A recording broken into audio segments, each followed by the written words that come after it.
This is my favorite crock pot chicken and potato recipe.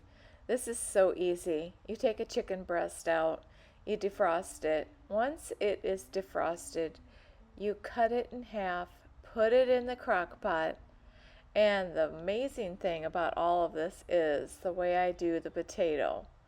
I take a bowl out, put the bowl in the crock pot so they don't get mixed up together, and the baked potato comes out perfect every time.